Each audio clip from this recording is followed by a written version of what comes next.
La crise des soins de santé aux États-Unis est caractérisée par des coûts médicaux trop élevés et une assurance maladie inaccessible pour les pauvres. La solution proposée est une intervention gouvernementale pour résoudre ce problème.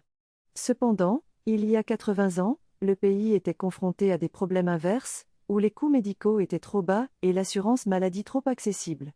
À cette époque, le gouvernement est intervenu pour résoudre la situation en mettant en place des sociétés fraternelles. Ces associations d'entraide volontaire étaient très populaires, surtout parmi les travailleurs pauvres, les Noirs et les immigrants. Les membres versaient des cotisations mensuelles et pouvaient bénéficier de services tels que l'assurance vie, l'assurance invalidité et les soins médicaux fournis par des médecins engagés par la société. Cette pratique offrait des soins médicaux à un coût très abordable pour les travailleurs et a été bien acceptée jusqu'à ce que l'establishment médical s'en offusque. En Grande-Bretagne et aux États-Unis, les soins médicaux financés par l'État ont évincé les sociétés fraternelles, forçant les travailleurs à payer des impôts pour des soins de santé gratuits et ne plus adhérer aux sociétés fraternelles.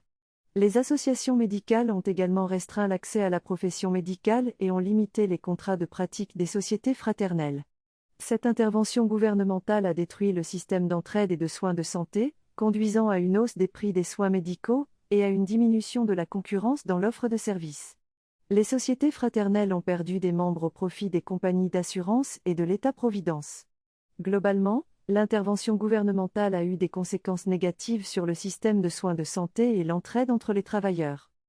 La disponibilité des soins de santé à faible coût pour les travailleurs pauvres est incertaine, car on ne sait pas comment la pratique des loges aurait évolué si elle avait été autorisée à se développer. On ignore également quelles innovations ont été manquées depuis l'introduction de la concurrence dans le domaine médical. Une chose est claire cependant, nous faisons face actuellement à une crise des coûts des soins de santé, probablement causée par les mesures prises par le gouvernement pour résoudre la dernière crise.